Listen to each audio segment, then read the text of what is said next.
Ulinzi wa pili, mume wako atakapojua kwamba unamtii na kumheshimu, umempata. Atakapojua kwamba wewe una heshima na adabu kwake, umempata. Na hivyo ulinzi wa pili ni utii. Yaani wewe mwenzangu, kila mume wako anachosema lazima ukipangue. Kila anachosema. Anasema mimi napenda kweli kitu fulani, ngoja ninunue gari ya aina hii. Gari gani hiyo? Rafiki yangu ana gari nzuri kweli. Kwa hiyo unang'ang'ania unanunua ile. Yaani mume wako anaishi kama wewe unavyotaka.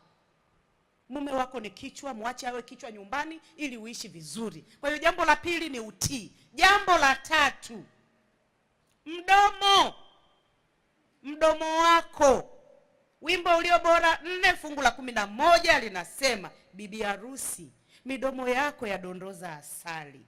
Asali na maziwa vi chini ya ulimi wako. Mithali 23 fungu la 16, naam, viungo vyangu vitafurahi midomo yako inenapo maneno mema. Lakini maneno mema ni sifa mojawapo ya mke mwema inayopatikana katika Mithali 31 na fungu la 26. Biblia inasema mke mwema hufunua kinywa chake kwa hekima. Hafunui mdomo kwa mume wake. Sauti ile ile unayoongea na houseboy wako kule anaye kutunzia ng'ombe, sauti hiyo hiyo ndio unaongea na mumeo. Sauti hii ya kwenye madhabahu huku kwenye mimbari hiyo ndio hiyo hiyo unaongea naye na Urio hiyo hiyo. Sauti hiyo hiyo unayoongea nayo na watoto wako, hiyo hiyo ndio unaongea na mumeo. Kuna wanawake akiongea na mumeo unajua anaongea na mume wake. Sauti anaipoza.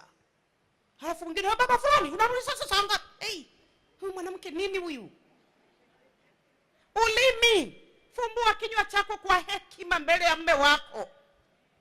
Mtamkie baraka, msifie.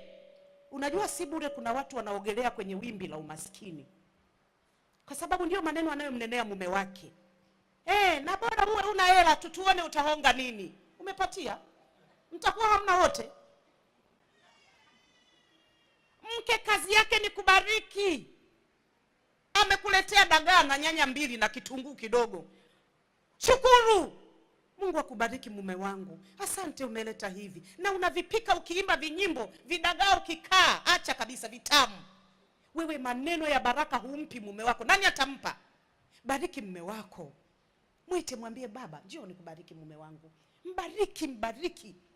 Aende akiona kabisa mke wake amembariki. Tamka kwa hekima, zungumza naye maneno matamu. Hivyo ndivyo wanawake wacha Mungu. Biblia inasema ndivyo wanawake wacha Mungu wanavyoongea na waume zao.